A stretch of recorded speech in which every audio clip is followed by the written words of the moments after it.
There we go. There we go. Okay. The Black Room, y'all. Let's go. I already got it teed up, man.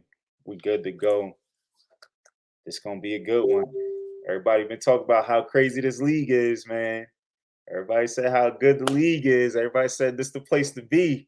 This is the best teams in the country. All right, we got the man in the building.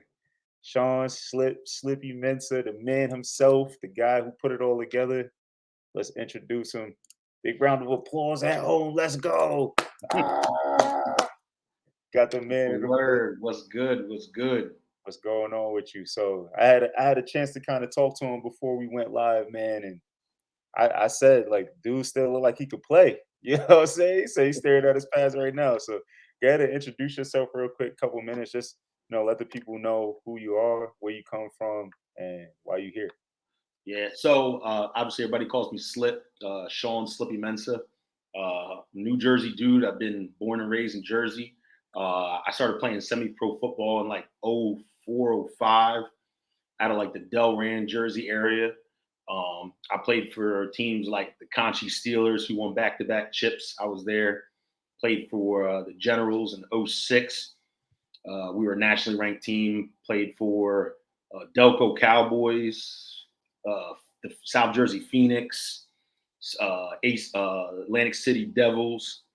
I was the head coach and owner of the Nation, also known as the Delco Raiders. Let me not flip up. So yeah, I've played, I've coached, I've owned, and now the next step in kind of giving back to the game and the people around here was to start something of my own and kind of take it to the next level and change. Our mantra, and we stand on this, is we want to change the culture. That is our main focus. Heard you, heard you. So I mean that leads us right into it. Let's jump right into it. The inception, of the Den MLF. So, just tell us about how the Den became a reality. Like what started that idea? What made you say, I want to put a league together and like just how did it all come to you? So what's funny is the same way I became a guy that was running a team, I kind of became a guy running a league. So when I took over so I played for the Delco Cowboys. The owner stepped down. I stepped up as the head coach owner. I don't want to say it was similar, but it was the same kind of mentality when we started the Den. It was more out of necessity because something needed to be done and it just wasn't getting done the way that I thought it could be done. So I started talking to people that I'm cool with, that I'm close with. I started, throwing the ideas around. Everybody was game, and I just want to give a big shout out to my commissioners because I know a lot of people, when they say the Den, they're like, "Oh, Slip's killing it, Slip's killing it." Like my commissioners, my front office team, they're big. They're big in why we're accepted the way we are. At least at the owner level, like some of the players might not know him because of their age, but Steve Manerchia is a MVP, ex MVP Defensive Player of the Year guy. Jeff Campbell, MVP. Hoss Bivens, well known champion linebacker, has been balling. Kenny Samuels, stamp running back, been doing it forever. And then my man Eric Johansson. Most people don't know him, but he played with me. '06 Generals, dude played for Virginia Tech. So like all the guys in my front office camp are well-respected football dudes. So really it was out of necessity and knowing that we could do better than what was out there now. No offense to anybody else, that was really the why and the how. Heard you, heard you. So, when did it actually start to become a reality? Like when did the idea turn into a real product? So, but what's funny is I would talk to people and tell them like, hey, I have an idea of starting something. And I wouldn't even need to pitch them the idea yet. It was just because they knew me and how I did business. A lot of these coaches and owners, because remember, I'm peers with these guys. So I'm Right. coaching against them. We're talking. They know who I am, how I move.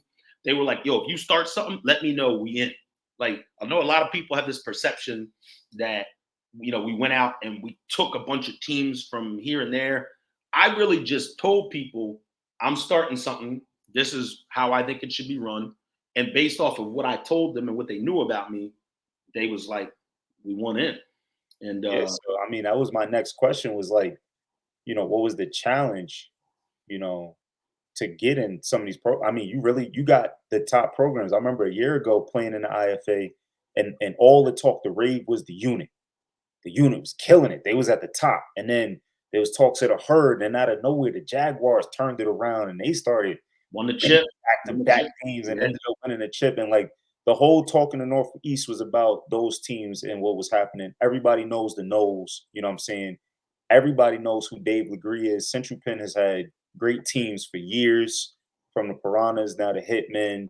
I think of the Raiders, the Red Raiders, or whatever out there. How did you get all of these programs to agree to be in the same spot at the same time and shoot? Like the Knowles, they said they'd never play in the spring, and somehow you got them to do it. So So talk about that. yeah, so I'll talk about the nose last, but everyone else, like people have to understand, is that this was not like an overnight thing. Like the league's inception and progression and everything may have been overnight, but like the herd, I played against them. I have relationships with I played against the Spartans, which was kind of like one of the like feeder programs, because it was like Spartans kind of transitioned into the unit.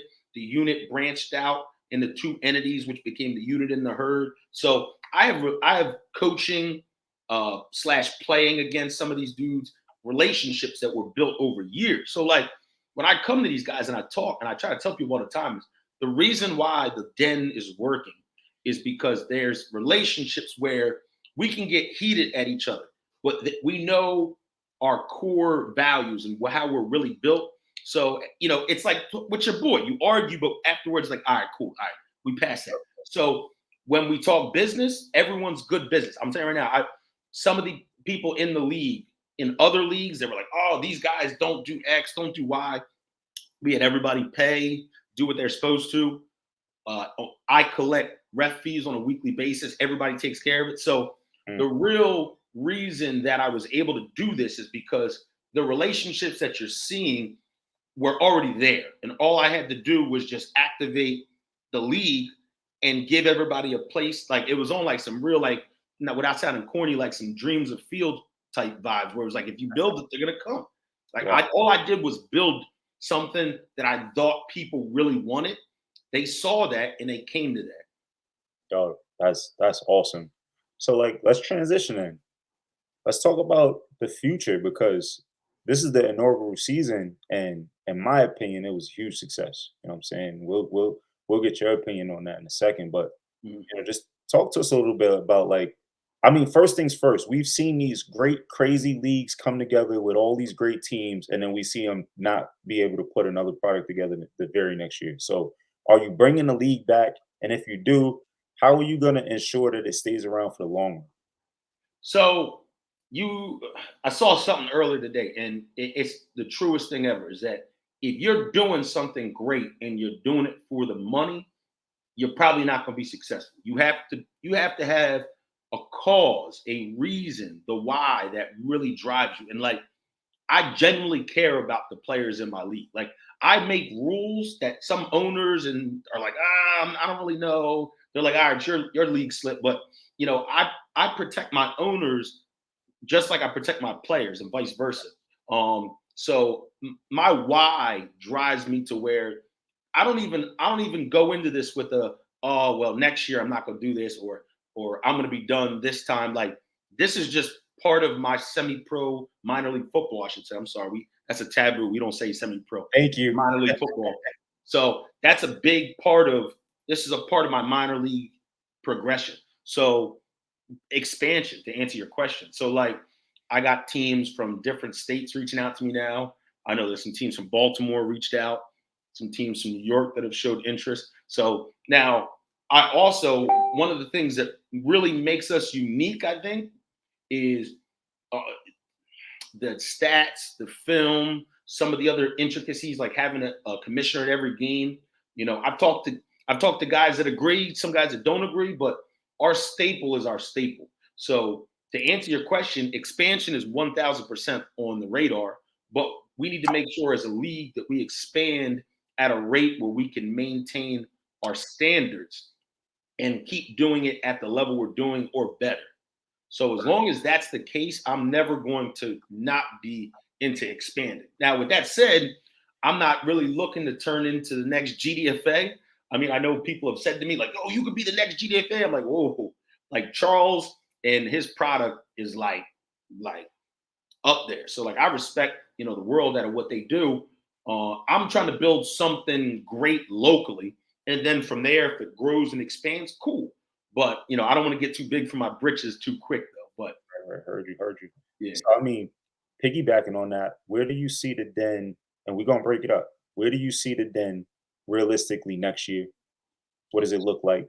What do you So see it looking yeah, like in 5 years? And then what do you see it looking like in 10? uh, I could see it realistically being 14, maybe 16 max teams next year. If everybody that is showing interest follows through and they passed our protocol and all that. I would love see like there's guys like you got guys like Spin who's up in New York, and then Mhm. some other guys down in Baltimore that I'm cool with that I know that might be done doing what they're doing and want to transition. I only enter an area if I have a representative that can represent our brand at the level that we want to do it in that area. Like I can't be in Baltimore, Connecticut, New York every weekend. So I need to have guys I trust. And that's why I said a big part of our success is our front office commissioners and our guys because they go out there and they don't need to be me. They just need to represent the brand the way that I would represent it.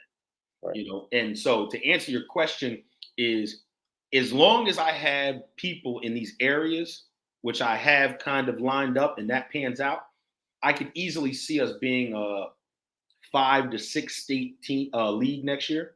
I think that's a realistic goal, and then building off of that. So does the schedule stay the same as far as length if you expand in teams? Yeah, and that's the one downside, but it's the necessity because you can't have a league that lasts forever. Like we can't have like a 17 game NFL schedule. But one thing I loved about the schedule this year is that everyone played everyone. In a Yep. lot of these leagues, you see over time certain teams get buddy buddy with the commissioner or the owner, and they get favorable schedules Mhm. and they get a little funny money. One thing with us, everybody got the equal smoke. Everybody got the same shot at everybody. Now, we had like 1 or 2 games that couldn't happen because of XYZ. That's a learning, that's on us year one, growing pains. But for the most part, in my opinion, the games that needed to happen that were huge happened. Like there was nobody that was like it wasn't like Knowles got to the postseason without playing the Owls, the Hitmen, the Herd, all these guys got a shot at each other. So, this postseason is going to be epic. I'm really Yeah, looking forward to it. we definitely gonna talk about the postseason. I think, it's kind of befitting because the two scenarios where some funny stuff happened, where you had inclement weather and then you had, a business situation that kind of prevented the game. It wasn't pivotal. Like it wasn't the Knowles Hitman game where it was like, Right. oh man, this is pivotal. It wasn't the unit versus the herd game. You know what I'm saying? Yeah. It was the kind of games where if they were missed in the long run, they didn't mean too much. You know what I'm saying? I Right. know the people at the bottom feel like, it was a chance for us, but like, let's be real. You know what I'm saying? For Yeah. me, the league got through an entire season of football pretty much unscathed in its first year. And you talking about huge travel distances. You Yeah. talking about, you talking about teams with lots of double duty players. I mean, in every Mm. state, guys are playing as much as they can. And we Yeah. understand why that is. You know what I'm saying? But the product that was put out was just amazing. And we got tape at every game. You know what I'm saying? Everything. We had refs at every game. You know what I'm saying? The game started on time. You know what I'm Yeah. saying? So like for me, it was a successful season. So what about 5 years from now? Like how do you see this? I know you said expansion. I see where you're going already, but what do you think realistically 5 years from now? You looking at your product saying like, damn, I did this. Yeah. So a lot of leagues and owners, I think that their goal when they look at progress as a quantity type thing, like how many states do you encompass? How many teams do you have? Once I get to a certain size, league wise, I'm now focused solely on the quality of the league. So for me, and I've said this from day one, my goal is the Den has to become a business. It is now, but I mean, I really like a profitable business that makes sense, that can bring in revenue, that it can now reinvest into itself to be self sustaining and growing. So the only way that happens is for us to be a feeder program to next level leagues. So, like I've said this, and my guys know, if I can put one, two guys a year into the XFL, into the USFL, now these leagues look at us and they go, okay, we need to keep our eyes on the Den teams because they have people that can help us. And when that becomes the case, the same way you have like a AAA team is subsidized, like they're not funded, but they're subsidized by whoever their major league head is. So, in my opinion, at this level, that's your best chance to make something profitable. Like, let's be real, you're never going to really get a huge crowd at any of these games. The technology for streaming has not got to the point where you can police it and charge and really make it profitable where like enough people are going to do it. So you're really only, and the only wise avenue and smart business move is to make your league enticing as a feeder league for other bigger leagues that actually do pay. Like I got, sir, I saw the Herd got a guy, even if, and it doesn't even need to be professional leagues. If you're putting guys in college, Yeah. now, so now people are like, oh, okay. Now you get advertisement, you get investors and people that want to, chip in and they want to, take advantage. And that's what, like, I'm very big. A lot of stuff I do, I'm like, I put it on the league website. Like I know a lot of guys, they have the lounges, they love the lounges. I try to put everything out on the league website first and make people go there to get it. Like, oh, you got the link for the game? Yeah, sure, it's on the league website. So now, year one, we're up to 30,000 visitors on our main page. So Nice. now when investors come and like in 1 year, you had 30,000 people that came to your page. Okay, now we want our advertisements on your main page. And that's another way we can start making, the league make sense by Right. making dollars. And that's a huge way to make it profitable. Mhm. Huge. Marketing is everything. All right, so we're gonna wrap up this section with what would be the perfect league in your opinion? Like just give us your utopia league. So a utopia league, in my opinion, is a league with the perfect amount of teams where there's two evenly matched conferences, where there's maybe one or two big crossover games that everybody wants to see, like the must sees. There's a legit playoff bracket, conference championships. There is a championship game, all games. Now, here, this is going to sound crazy to people because we're not there yet, and it's like next level. I would like to have the ability to have all games streamed, not just game of the week, all games streamed, stats, all of that, and to have post-season combines where guys from the USFL and XFL are sending reps to come watch, maybe schools, stuff like that, where we're holding championship games at colleges like Millersville, like we were just at for the Hitmen, and Beautiful. we're getting right. That's and there's no, it's still not perfect, but at this level, if you can achieve that, where your visibility is there and your productivity in the marketing, where you can stream all of your games, you have legit stats, you have, and like we already talked with, we have a net for next year, we have our graphic guy. A lot of the stuff you see me doing year one, I did it myself, just trying to keep it moving, but I try. But I got a guy for next year that's going to make flyers for all the games and stuff, and just making everything look more presentable and more professional. So Right. that would be the perfect league.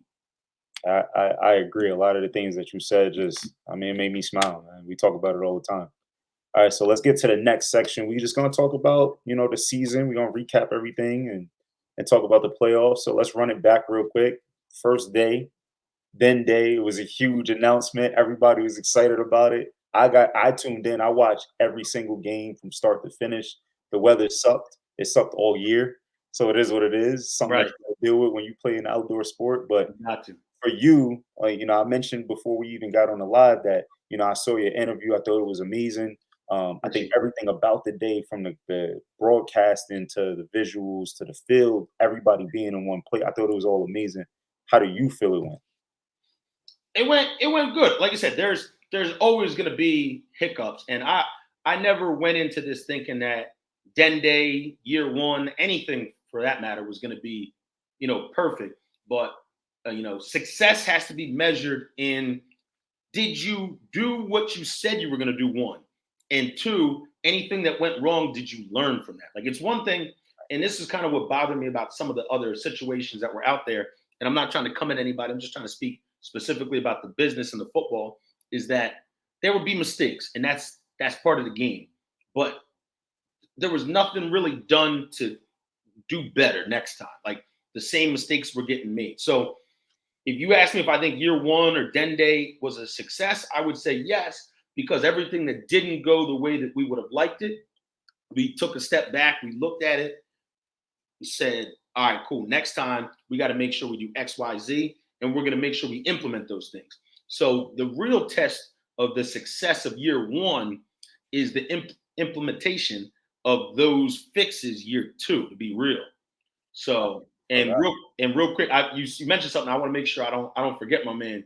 A big part of this success or this growth that we've had is because of HSG Network and your guy Howard. Like, Yeah. he's our stat guy, film. He helps me with the website. So, big shout out and appreciation to him, because that's, a lot of people have had Howard over the years. Like, it's not like he's a new entity. Like, he's stamped. Everybody from Maine to Florida has seen some of his work. It's just, I saw because he actually did all of our games when I ran my team. But I saw what he could do, and I was like, well, could you do this at a league level? And he was like, well, yeah. Not everybody wanted to pay the bill. Right. And you listen, everybody saw it. We even ran into a tough little speed bump towards the end where it was like, well, dang, this is getting expensive, and a real testament. And it really took me back, and I don't want to cut us off our thing, but the way that people saw that the league hit a speed bump and they stepped up to make sure that everything went smooth was huge. It was huge. So, that really told us that we're doing things in the right way. And that was another indication that we were doing it successfully, I guess is how you would say that. Yeah, and I'm glad because, with social media, I mean, we see it ruin people at the highest of levels. When you get those negative comments and it starts flooding in, and oh my God, Slip didn't pay his bill. What? You know what I'm saying? It can snowball effect. You know what I'm saying? Like, Right. seriously. Yeah. Oh, yeah, definitely. And I didn't run from any of it. Like, I was like, I'll be real with you. Even my wife was like, "Oh man, I don't like that that's out there." And I said, "Babe, no. Like, I can't stand on a platform that says we want transparency, and then as soon as I get rough times, like, yo, no, don't say nothing, don't say nothing. Like, Right. no, this is what the league budgeted for X, and I'll be completely honest. The speed bump we ran into is because year one, I thought, as personally as a businessman, if we put up numbers on the board, like we got those visitors, we did Den Day, we proved people want to see it, that more people would want to jump on year one. And what I learned the hard way, and I guess my advice or my insight that I would give to anybody trying to start their own thing, is that year one, people want to see you prove it first. Like, they don't care how good you start off. They want to see it finish and be good. And then they want to buy in. Like, the amount of people that have already said year two that they want to buy in and vet it, we're going to be fine. And that's why I know we're definitely coming back, and we're going to come back even stronger, is because, we made it this far. Like, Howard is paid up in full. He's paid in full.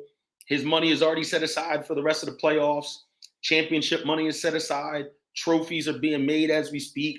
We got plaques for all the MVP, Offensive Player of the Year, Lineman of the Year. We got plaques made. Like, everything is already paid for and moving. So, we definitely got back on our feet. We hit, like I said, it was a speed bump, and you have to take that in stride.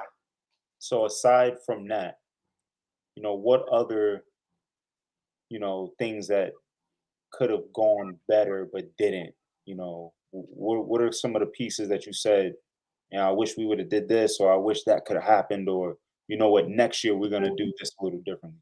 Yeah, I think the speed bump that the Hitmen, or not the Hitmen, the Seminoles ran into, with the incident and everything that kind of transpired after that, I feel like it could have been prevented by us having a protocol. Now, we put the protocol in afterwards, but I think if we had had a couple more things in place, we could have avoided that, which kind of trickled into other things. But we were able to kind of stop it. There was a crew out of like the Hitman area, a ref crew that kind of came down and did the Seminoles versus Owls game, which was the next following game after the incident that actually occurred. And once we got that point, and once we showed everybody, listen, this was a isolated incident with an isolated individual.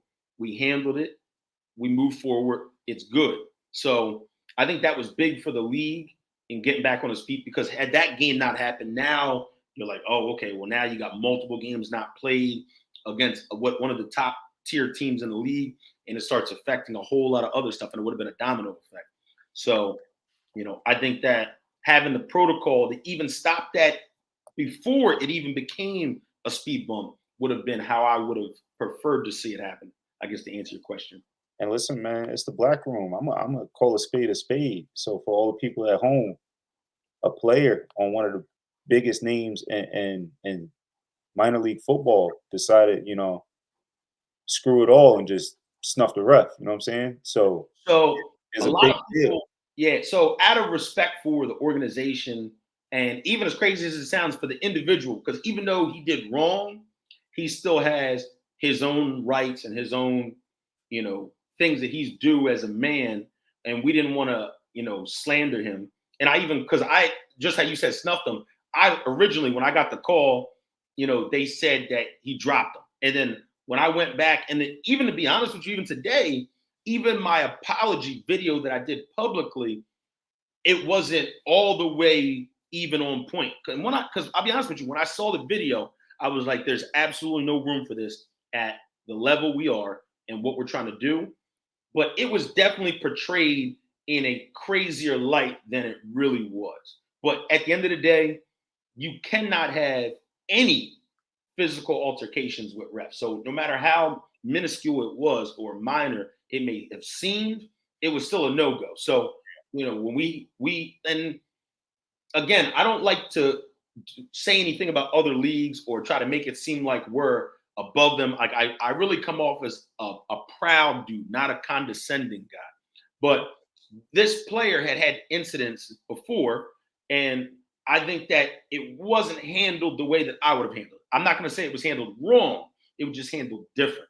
And I think that one of the things that we did that allowed us to get past it as quickly as we did is I didn't, dance around the issue to keep it PG-13. We made a distinct decision. The team also supported the league and made their own decision even before the league gave its ruling and removed the players. So I know people still have their feelings about the Seminoles. Like you said, we in the BlackRoom. They got to wear that until they show consistently that they can do what they're doing now.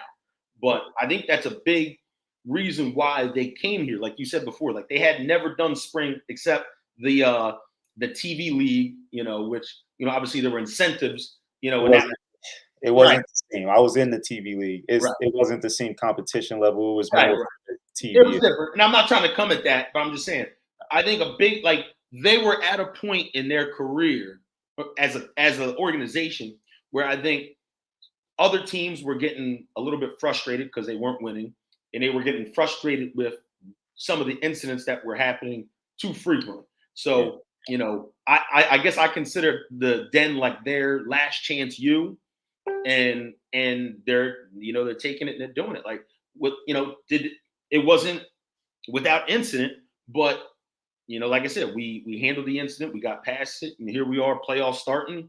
We're good. All the refs are on deck. I don't have any issues. Games scheduled. We know the bracket, and they're right there, and it's theirs. It's theirs to lose right now, and everybody knows that. Like there's Yeah. no it's a known thing. I mean, everybody's up for the challenge. That's what I love. Like there's no teams in the league that have come to me and they're like, oh man, we don't like these guys. We want them going next year. Like they love the guys around here. Love the comp. They want that smoke. They signed up for that. And that's why I love all the teams in the league because they're real men about it. Like they're not hiding. They're not in the bushes. They're right out.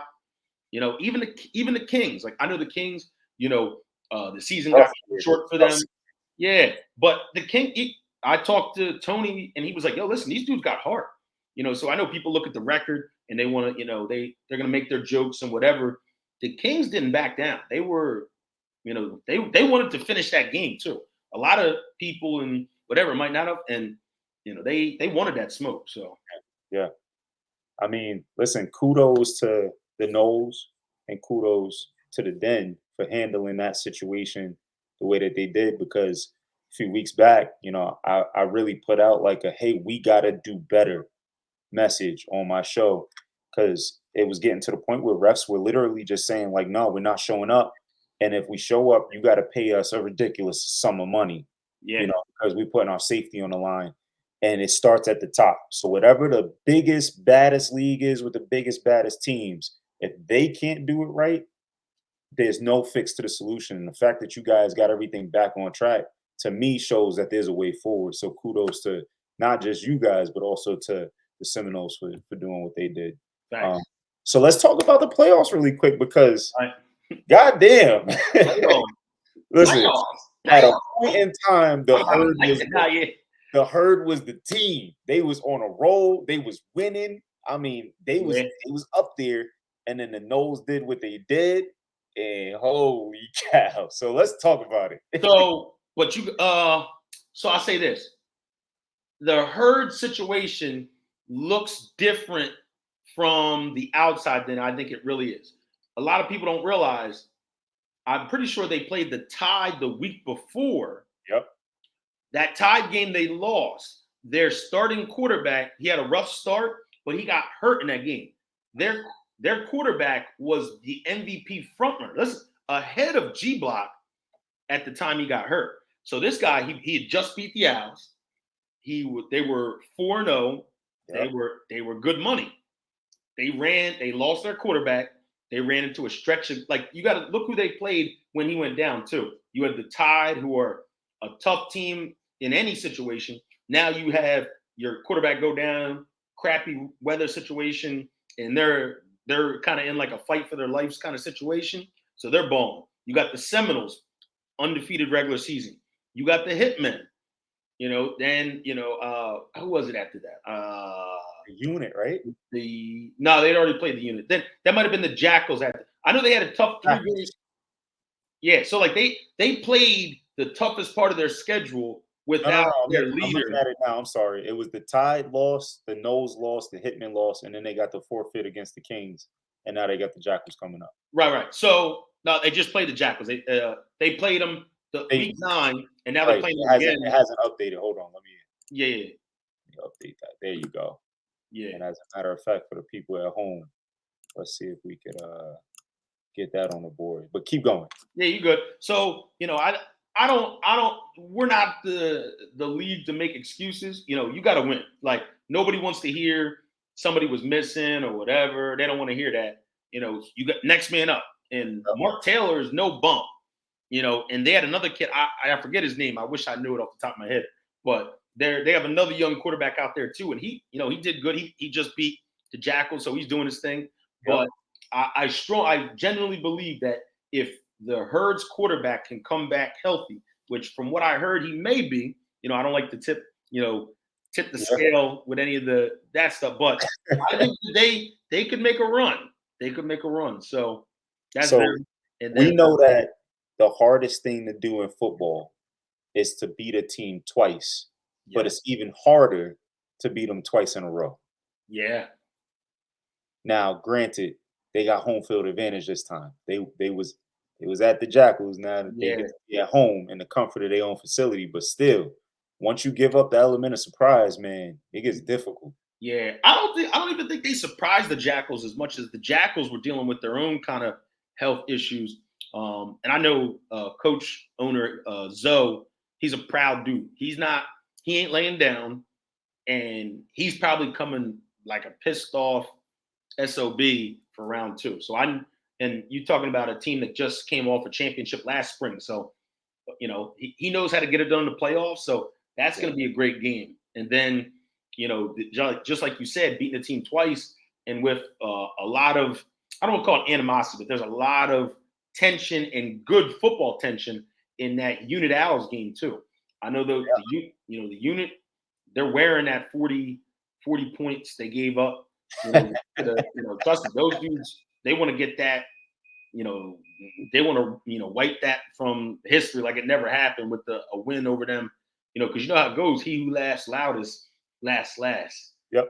So, whoever wins that game is really going to have the bragging rights, the trash talking for the off season, Yeah, when I did my little exercise on what an NFL league would look like, and I came up with the division, I realized all of a sudden, damn, that one area got a lot of talent in it, boy. Yeah. That's a tough division to live in, man. So Yeah. if you're the best team in that area, you definitely got the talking power. You know what I'm saying? Yeah. And it's fun. I saw somebody posted earlier. They were like, "Oh, well, Jersey's so spread out, and New York really has one powerhouse." Now, that's not really true, but I get the perception. But Jersey is so wide of an area. Like New York is very, very tight. Now you have upstate New York, but like you could probably get to like any point, like in like a reasonable point without the crazy traffic, of course, in like an hour and a half in New York. Whereas like Jersey, like if you go from like Orange, New Jersey to like, Neptune or something. Wherever, Yeah. that might be an hour and a half, 2 hour trip all highways. So like you covering some distance. So, there's a lot of teams, but I still don't think that combining teams to have like a super team or anything is really the answer for Jersey. I think that guys just really have to raise the bar and their expectations for their program. And I think that year one for the Den is definitely going to do that for everybody. I feel you. So tell me this. Do you have a prediction? I mean, I know you're a commissioner, but outside of being a commissioner, just as a football guy, what's your prediction for, the final two? Let's put it that way. What do you think the final two would be? You can even give me a couple scenarios. That's cool. Trust me, I don't. So I think the biggest question mark is who is going to make the biggest adjustments. The Seminoles are in a position where I don't think they really have to adjust. So to say that they would be in the Final Four is not really like some big thing to say. I think the Owls lost to the Hitmen, as crazy as it sounds, is probably one of the best things that could have happened to them going into the playoffs, because they were like one of the hottest teams, if not the hottest team. And so that kind of humbled them and brought them back. And I know that Lester Cream has been running the Owls for years and always seems to find himself in the Final Four. So I would say the Owls and the Seminoles are not stamped, but they're two teams that, would be a safe bet. Now, you got like Dave LeGree is, he's as advertised. He had a rough start to the season. He was definitely not playing well, and he still has times, like even in the Owls game, where I feel like his mechanics aren't what they were in the past when I saw him with the Rebels. But he's one of those guys, if he turns it on and gets into like playoff mode for him with that line that they got on both sides of the ball and the coaching staff, I'm not betting against them, so you got them. But then like even outside of that, like the Jackals, ex-Jaguars, championship caliber team, the unit just made it to the championship last spring. So they know what it takes to get there. The Herd, like I said, they're getting their quarterback back. They're in the mix. They're right there. So I think I would like, if somebody asked me the three, obviously I think that the Seminoles, the Owls, and the Hitmen are favorites, not locks, but favorites. But those other 3 teams are, Yeah. I would not want to play them and take them lightly. I'll say that because like Ronald Butler, you kick the ball to him twice and you sleeping, you be like, hold up, man. All you're gonna see is like dreads running by you real quick. So, what happened? Like, so like every team has the ability to make it big. So Yeah. it's gonna be a nice little stretch. It's definitely not gonna be a boring playoff. I can tell you that. No, it's gonna be exciting, that's for sure. And I called it. I said the Owls was my favorite team, my dark horse team about 4 weeks ago. I said, y'all don't understand. I went up against that organization before they became what they are today. They were a much different program when I played them, and they was hard to beat then. Who were you with when you played them? I was with the Hudson Valley Mountaineers when they Oh was yeah, okay. yeah, and I went up against them twice back to back in they place on that dirty, ditchy baseball field. But listen, that's where the kids grow up playing, and that's where they play their whole lives. So I understand it. You know what I'm saying? And it's tough to beat them, and they look so much better now than they did when I played them then. So Yeah. I knew. I'm like, listen, this is a team that if you sleep on them, and a 2-point loss to the Hitmen is not like, bro, that game could go. Yeah. And what's crazy is if you look now, I haven't seen the stats yet, but if you were like, I was there and the Hitmen had momentum where they had certain situations where they could have pulled away, but talent, coaching, resiliency, that between Lester Cream, Butchie Dover, their OC who's been around with him for years, that program just finds a way that if you make a mistake, they are going to put themselves in a situation. And I'm not gonna lie, when they were driving on that last drive, man, I was having like I played. I thought it was over. You might not notice. When I played for the Delco Cowboys. We played them twice in the same year. Once in the regular season, once in the playoffs. They beat us both times on last minute drives with like less than a minute left. So I'm seeing them drive and I'm just like, oh man, like Lester about to do it again. And like you can't, when someone's been doing it that consistently for so long, you can't say he's lucky. Like he didn't just get inducted into the coaches or the minor league football Hall of Fame because he was lucky. Big shout out to him and Coach Ron Kerr who got inducted too. Like these guys, are seasoned vets. Like they've played each other for years with CPP and the Lynx back in the day. So yeah. I knew that this game. Oh snap! Oh, what you ain't pay your bill? Pay your license bill. Oh no, there you go. Right, there you go. Yeah. So yeah, I knew it was going to be a good ending, and it didn't let me down. Or anyways. So let's change gears for a second now. Okay. On the show, we came up with the idea, and I'm not gonna lie, I got it from Chris Pierre from the Nose. I was like, Shout man, out why to don't we man. start giving actual ratings? You know what I'm saying? Why don't we rate the teams? It'd just be fun. Wow. We started giving out these Madden ratings. I'm trying to see if I could pull them up real quick. Because I just want your opinion. So right. In that regard, like we understand who the weakest team was in the league, but that brings up a good question because a lot of people would look at the Den and say, "Oh, the AC Kings couldn't win a game. They must be terrible." You know what I'm saying? And even like a lot of people want me to explain my rankings sometimes. Even in my rankings, I have them really low. But if you ask me my honest opinion, even though I have them really low, it's simply because they 0-8. Yeah, I understand. For the longest time, they were 0-5, and I still had them above teams that had 2 wins because because they were the competition they were playing. Exactly. The King situation only looks like it does, and they're aware of this. Is they just didn't put it together on offense in time. Their defense, like Javi, everybody knows him. He was on the top 100 in the MLF. He's been around. He played for me with the Nation. He was just on the unit, played in the championship. So, and they had a bunch of other guys from the Knights who were a Final Four team in the spring league around here too before. So, defensively, they were on par with some of the other, I would say, mid-tier teams, like the Tide, the Unit, some of these guys that are like right there, like the Jackals. But the difference is those other teams had offensive weapons and at least a quarterback situation that was stable enough. to put up points consistently.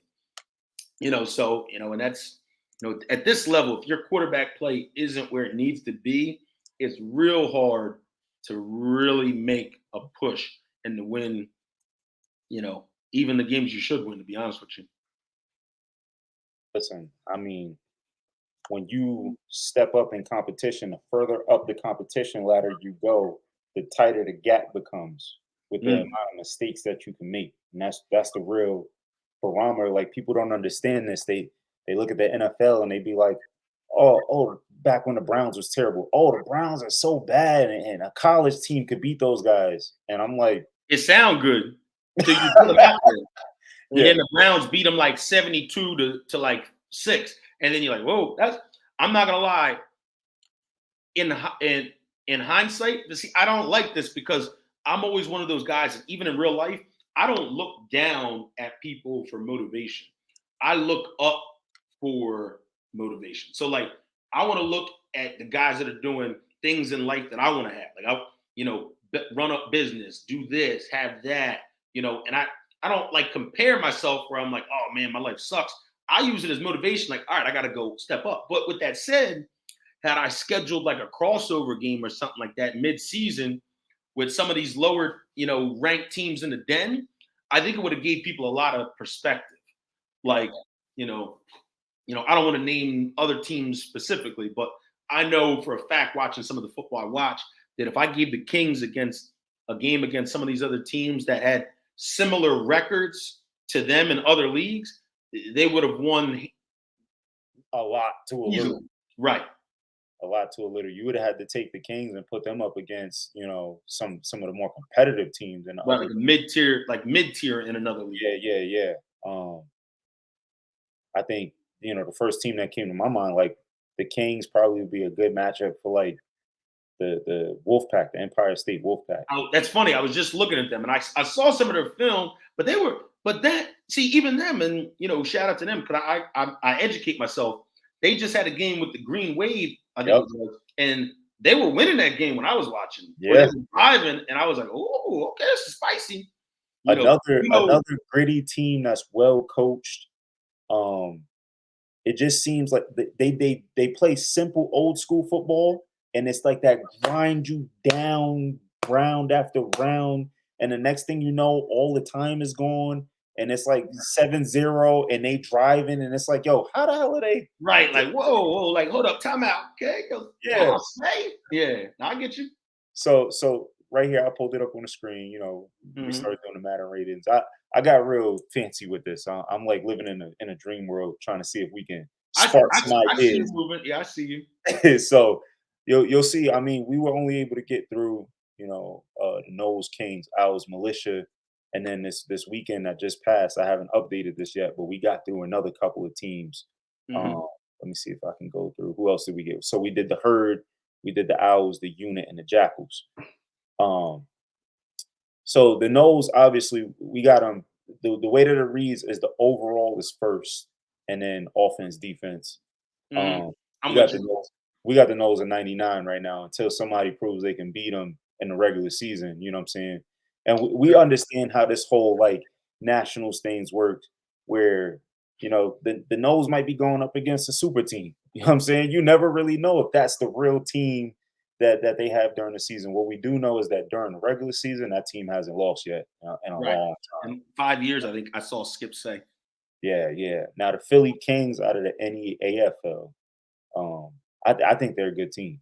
You know what I'm saying? I haven't seen enough tape on them, but just going back on a record, like their offense is electric, and defensively they haven't really let up any points. So until they play another team that puts a chink in that, I will say that league right now is hard to it's like hard to get a barometer on it. You know what I'm Yeah, saying? out of respect for the history and the bat, I'll just say this. I'll say I've played against the Kings both as a player in the IFA and in we did a scrimmage against them when we were getting ready for the LAL with the Ducks.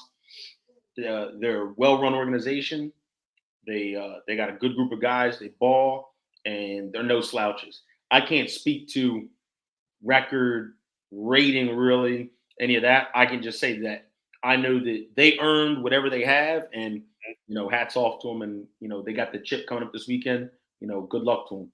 Yeah, definitely. I mean, they had the Cumberland County Cobras twice on the schedule. The first time the Cobras put a beating to them, Yep. and then the second time they got the best of them. So for me, that's the mark of a great organization. A team that can learn from their past mistakes, that Facts. can keep the team together after a loss like that, Yeah. go on to win every game, and then get that sweet revenge Yeah. going to the playoffs as a favorite, in my opinion, right now. So Yeah. So I actually have played with or coached or played against a large number of guys on the Cobras. I really love one thing I really like about the Cobras is really not even the football. It's they started their organization with the whole mantra that they wanted to be more culture based because where they're based out of, there's a lot of young gun violence and stuff like that. And so, like, regardless if that's the league that's opposing us or whatever, I'm as a person that's saying I want the culture to be better, I have to support other entities that are doing what we're doing. And what they're doing is making the culture better. So, big, hats off to the Cobras, the dudes out there, both, ex teammates and whatever. I yeah. wish them nothing but success. I mean, I got the Cobras. I got the Cobras at a 91 overall. So I got them slightly under the Kings. I think they're neck and neck. Honestly, I think it's on any given Saturday. The Owls, I got them at a 92, but that offense is really strong, in my opinion. It's the defense that lacks at times. They got a lot of talent. It's just at times you can see where they don't have the talent to like hold the hitman back or the talent to hold the nose back Oh, okay. times. At times. At other times during the game, it looks like they totally in control. And then at other times, it seems like they let it slip away. So there's Yeah. that. I don't. I'll say this: the Al situation. I can tell you, it's definitely not a talent thing. I think that when you put good talent together, sometimes it just clicks, and other times it takes a little bit of time to gel. Like a great comparison, in my opinion, the Owls are like the Heat big three their first year. Now, I'm not saying they had that Mm, same out, but like, remember the first year, it was like, you got mm, Ron, you got Bob, so they got the talent. Is can they get it to click, especially now that the playoffs are here? and the big And moment. yeah, a lot of people don't know this, or people that do around here know the Owls' success over the years has come not obviously great coaching with Lester Cream, and then you got smart players like Butch Dover. They had Jeff Campbell, who's one of my commissioners now. A guy named Jay Hornsby, great linebacker for them. But these guys have been playing together for a long time. There was a lot of good chemistry. So while they had great coaching, they had good chemistry, and they had like almost like field generals on the field. Yeah. So, I think that if they kind of get back to that formula, they'll be, you're going to see. Me personally, I know I'm biased. If the Owls are playing the Cobras or the Kings, I'm going heavy on the Owls. No disrespect to either of those other teams, like the Cobras or the Kings, but I'm taking that coaching staff and those players like heavy, like your babe get the tap the mat type heavy. So Yeah. Yeah. I heard you. I heard you. And I don't necessarily disagree. And I think right now the hard part with the ratings is that it's hard because I haven't really gotten to the yeah. bad teams yet. But like, so this is a hot topic. I got the herd at an 89 overall. Mm. Mm. I So got 89, 89. so it's tough. So the Herd with their starting quarterback in true form, if they can get back to that as soon as because you know how it is, you come off an injury, maybe you're rusty, maybe your injury still. If their quarterback is on par and he's there, they got to be a 90 something in my book. But because of how they've been playing, I understand your ranking now. And Yeah, yeah. honestly, I know a lot of people that get on you about the rankings, but they have to understand is that nobody was doing it. Like that's listen, you and I have the same issue. Is Yeah. like people are like, well, how come you can't do more? Do this? I'm like, oh damn! Before I came, wasn't nobody doing it? Like Right. you mad at how I'm doing something that wasn't even getting done before. Yep. So I tip my hat to you in doing that because when you are a trailblazer, you got to understand you're gonna take the lumps. It's part of the gig. Yeah, man. And I try to tell people all the time, like, this is the stuff that I wanted to, have happen for me. I wanted people to talk about the leagues and compare my team to other teams and kind of big us all up and Yeah. find out like, oh, this guy This played at Arizona State and this right. guy played at Utah State and this guy played in Mhm. Syracuse and like we all on the same field together. You know what I'm saying? And Right. kind of You in your own way, you are making the culture better by doing this. So, take pride in that, appreciate you. Appreciate you. All right, so the last one I want to talk about the unit. Now, the unit, I mean, They frustrate arguably funny arguably such frustrating. a terrible outcome to a season. They, in my opinion, they were a decision away from having a much better season. I think if they made a decision much earlier in the year and stuck with that decision, I think the team would have come together and they would have melted together. And I What got a real close buddy so who what's the decision? that's what I feel. I feel like the decision hindered the growth and No, no, what's the what the quarterback decision.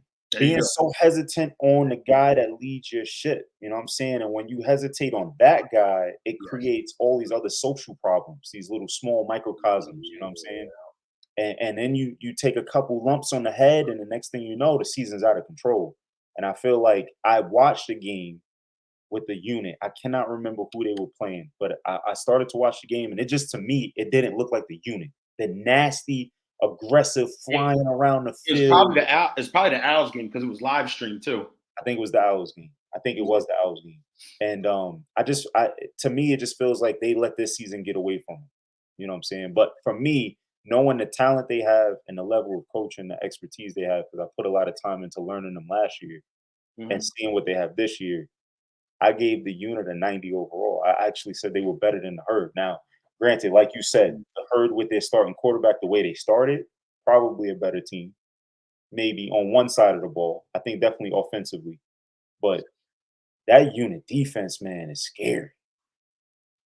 So I'll say this: the unit are a proven entity. Like they've never been, like a bottom tier team. They're always legit. I 100% agree. And as a commissioner, I can't be hands on or give advice, whatever. I just kind of have to watch and just enjoy the show like everybody else when it comes to personnel decisions and X's and O's and all that.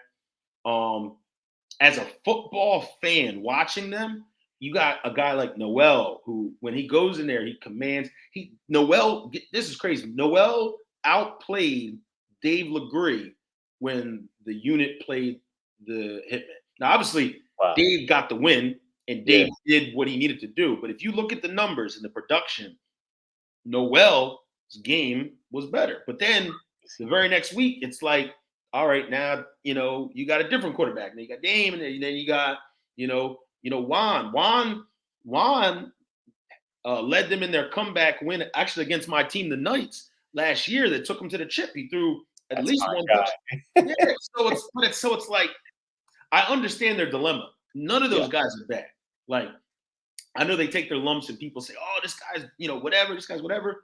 I've seen all like they came back, they went down, and then he threw a couple strikes and had them in that Owls game. But then the Owls pulled away. But then in the second half, they make a change, and it's like it's tough. Like at this level, from my experience, multiple quarterback situations really only work if one of them is like your designated run read option type Right. guy, and the other guy is like your passer. Like if you have multiple guys with similar skill sets, it's really hard to kind of because, like you said, in the clubhouse you get like, oh, this is my guy. Well, no, that's my guy. And I'm not saying that's their situation. I'm just saying usually that's the dilemma you run into. So, I still think that with the pride factor there, with kind of having to regroup and I run a lot of the trash talking that they had to take after that Owls game. They're not out of the hunt No, yet. not at all. You're in the playoffs. Everybody's 0-0.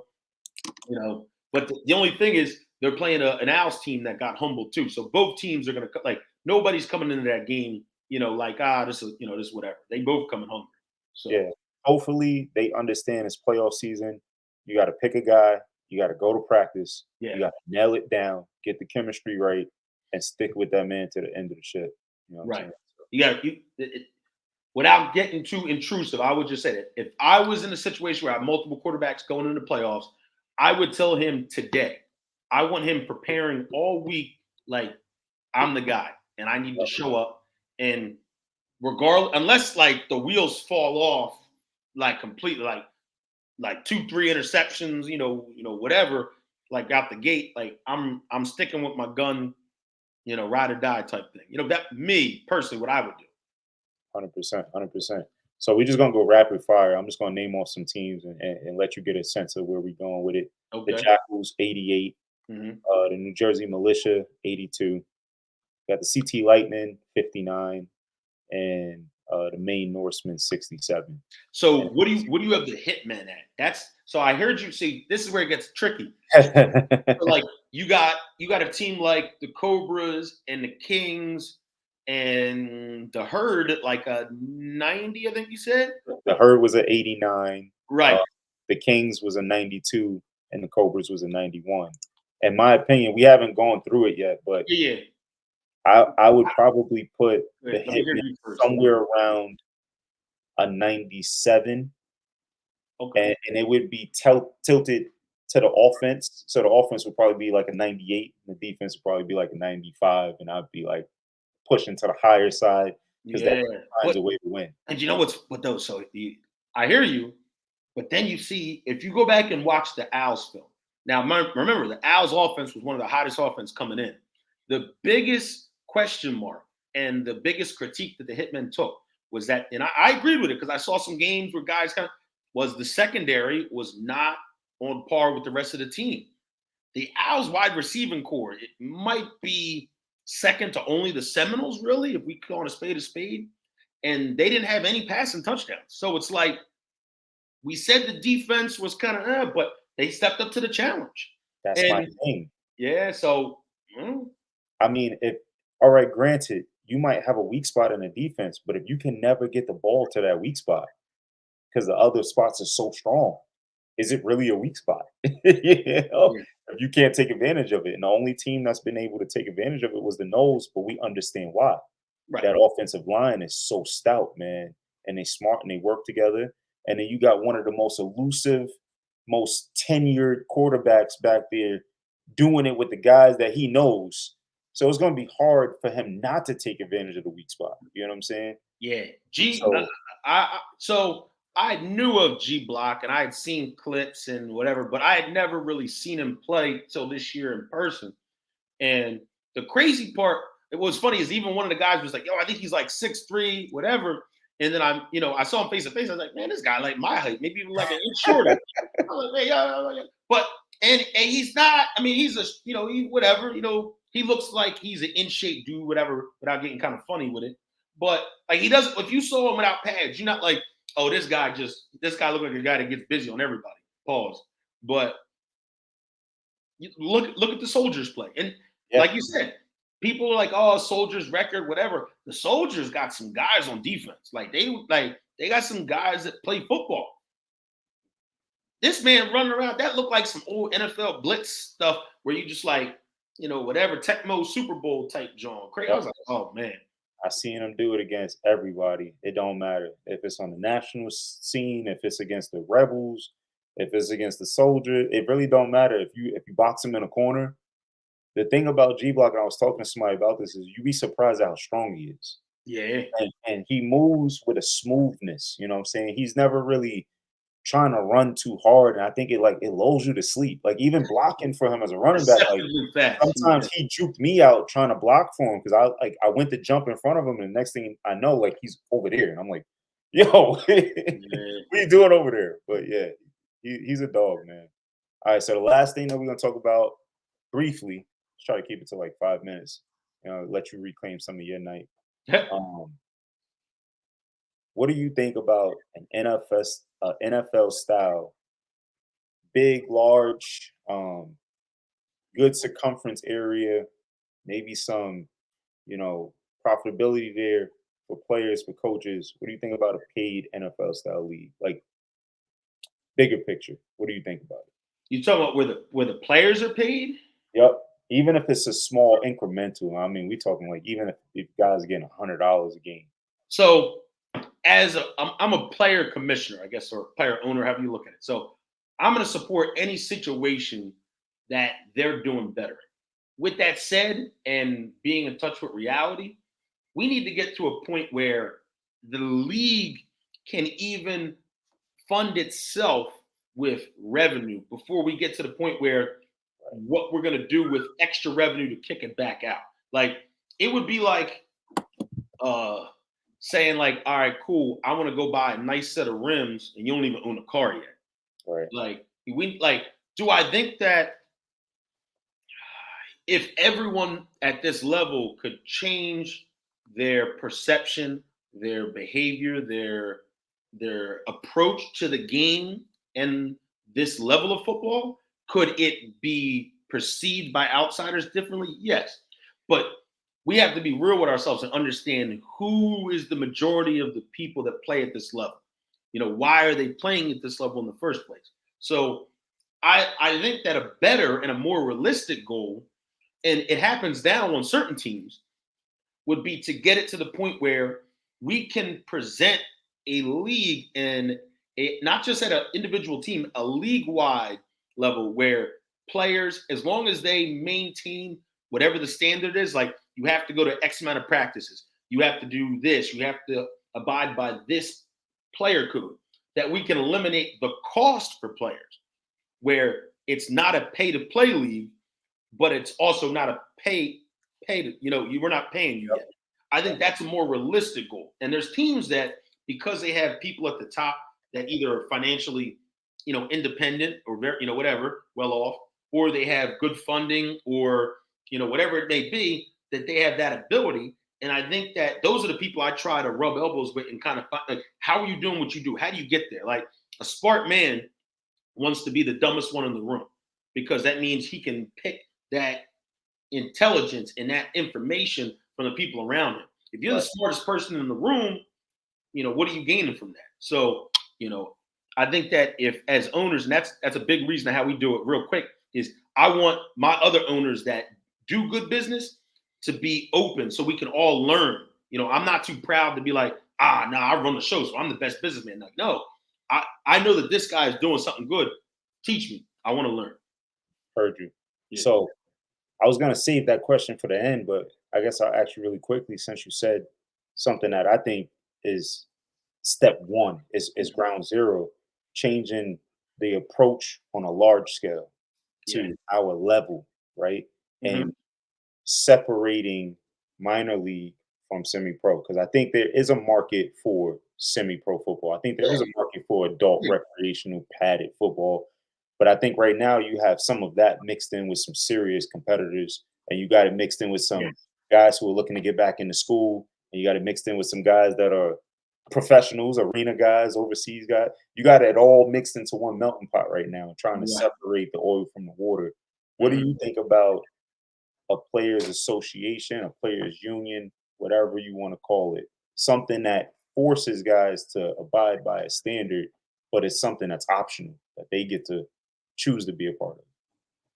So I'm not against, like I said, I'm like I said, I'm pro player. I'm not against them doing any of that. Now, they said they were going to do it in my league, and it never really materialized. Maybe for year two it will. But the real answer to your real question is that leagues, and again, I don't like. This is me just speaking about what I see. I'm not in like picking any independent leagues, but leagues have. If you want to be a minor league football league, I know it's kind of like it's redundant, but Mhm. I think you have to have a standard where it's not just how many teams can we get, and it has to be the quality of the teams. Like, so I see people coming at these leagues like, oh, they only got four people, four teams, they only got three teams, and I'm not saying that that's ideal. We all know it's not, but I respect the league that says I'm going to stand on my moral ground and my standards and run a 4-team league that's good than run a 12-team league or something like that, and dudes are forfeiting every week, mismatched helmets, they're just taking teams to be taking them just to, whatever, for whatever reason. So I think that, and I said this publicly, the answer is not one big league. Like, I love your NFL idea. I love it if we can build to that. But the answer is one standard. Like, Right. and I'm not saying that the Den has to be it, but I'm just trying to show, other leagues, hey, this can be done. You don't have to do it my way. But like, I don't like after this year, if you don't have stats and you don't have film, because of what's happened now, people are gonna be like, well, hold on. It's possible. It's possible. And Yeah. so my biggest goal when I said to change the culture was to raise the standard. That was step one. So I want the players to expect more from their leagues, but with that, you know how it is. You start getting more, you got to give more. So hopefully we can kind of raise the bar together and be like, all right, we giving you stat films, all-star game, boom. We need you to start showing up to more practices, start taking them more seriously. Watch film, work on your craft.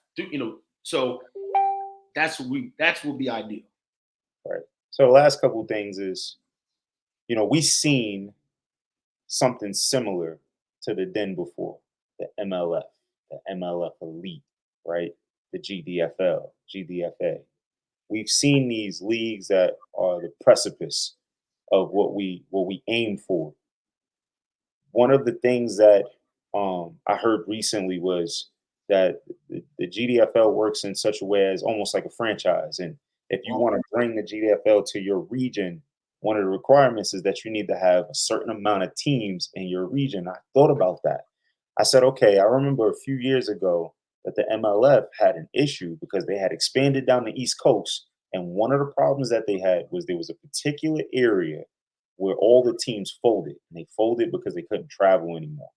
They were traveling too far and they couldn't afford it. So my idea was, what if we do a big league, but we already have a system that's working where we got these leagues with these pockets of teams in a general area. And it reminds me of the NCAA with the conferences, like-minded teams in like-minded areas that do similar things. So what if the leagues became divisions and they all work together?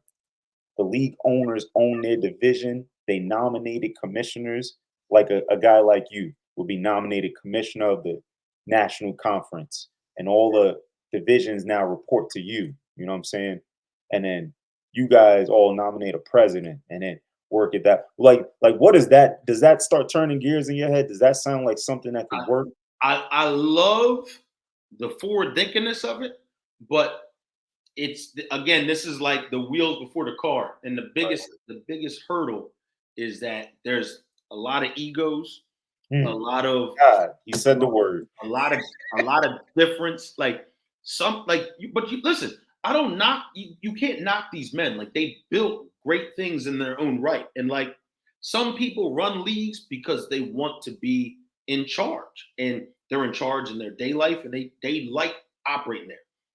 I generally run the Den because I want to see great things at this level. Like, I know what it's like. It's there. Like, so like when people are like, "Yo, Slip killing it," I'm like, "Oh, the Den is killing it because of X, Y, Z, Howard, commissioners, great owners." I mean, I welcome the praise. I'm not shy, but not everybody is going to move in the same time, and that's no knock to them. They don't have to move whatever. Like, there's a lot of people that go, "Oh, well, Slip's too mixy. He does this." I do things my own way, but the problem with the conferences is that, and using your own analogy, is even with the different conferences, the NCAA has a standard. So you can run your conference, and your conference can be like, the SEC is the staple, but it runs different. It makes a little more money, whatever. But because there is a standard that you must do, it works. Until we get that standard and everyone accepts, like, every game has to be filmed. There has to be legitimate stats for every game. There has to be a uniform policy that everyone adheres to. Until you can get standard across the board, it's never gonna look, So I love the idea. I don't want to knock it, but it's like that's like a 5-6 year, you know, type thing with other people progressing, you know, with us, and we do it together. And that's the idea. That's why, like, I was so excited to get you on the show because I think a lot of people are disconnected from Reality. how far the process has to go. Yeah. They don't they see a big task at hand, but they don't really understand that this is a long-term goal. Like, I'm not gonna see this in my career. I will be done. I will be coaching by the time that this becomes a reality. But for me, I'm tired of seeing guys like G Block. I'm tired of seeing guys like Arthur Perone in your league. I'm tired of seeing guys like Malik Williamson in my league. Oh yeah. These are really talented guys that are playing football at a really high level, and there's nothing coming from it. There's not even people watching them, They seeing don't it. they don't even know they exist. Right. Nobody even knows it exists. And they're football fans. If they sat down and they watched, like I watched the Owls Hitman game for perspective going into the Den playoffs. That was a great matchup. We needed that. Great. Yep. But 5 minutes in, I was like locked into my screen because I'm like, this is good football, yo. Like dudes is flying around the place. We got a quarterback battle. We got great Right. commentating. It's a beautiful facility. I wasn't there, and it was a beautiful facility. I Beautiful. mean, I'm like, this is the jerseys was immaculate. I'm like, this is everything that you want in a football game. Like, regardless of the level. Like, I watch this before I turn on the Right. NFL, Right. Right. and we're losing that. So I'm hoping that just having these conversations will start to help people understand where it could be, what it takes to get there. Mhm. You know, leagues like the Den paving the way. You know what I'm saying? And if we have enough of these conversations, hopefully maybe we inspire enough of those people who have the egos to put the ego down because you're gonna be a bigger dog if this becomes a reality. You're gonna be a big dog if this becomes a reality. Right now you're a small dog. You know? So And it's gonna be as far as we as a culture let it go. Yeah, I'll be real with you. that's a fact. That's a fact. Well, listen, man, I appreciate you taking the time to Mhm. hop on the show. Let us know what's going on in the Den, what's coming in Yeah. the future.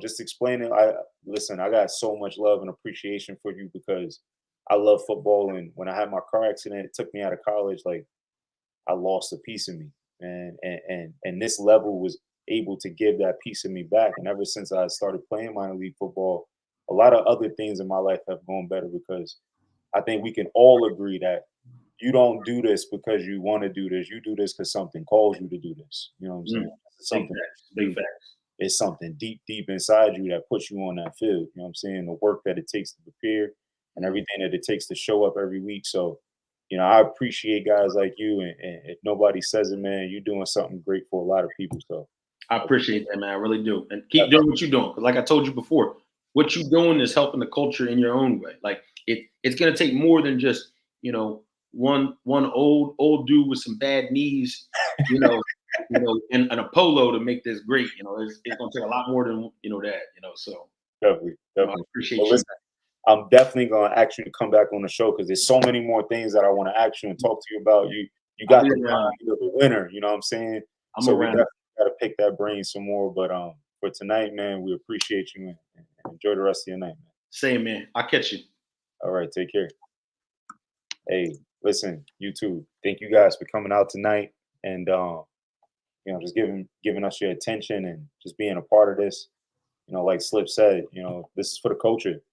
This is for the guys out there who just love football and just inspired, you know what I'm saying, and not done with it. Whatever lies in their future, whether it's a championship at the minor league level or championship at the NFL level, whatever lies in their future, they still out there balling. Just want to bring that to you guys and just want to be a part of it. So we appreciate y'all. Mike couldn't make it on. He has something to do with work, but you're definitely going to see him. Listen, Friday, you got the 60 for 60 show. It's crazy. I'm going to drop some news. It's going to be awesome. But listen, thank you guys so much for coming out. Can't wait to see you. We're doing 2 interviews back to back. I'm going to drop the news on that. Next week, we're going to do Jim Harmon, owner of the ECFL, getting the commissioners out the way. So appreciate you guys so much and see y'all at the 50. Take care.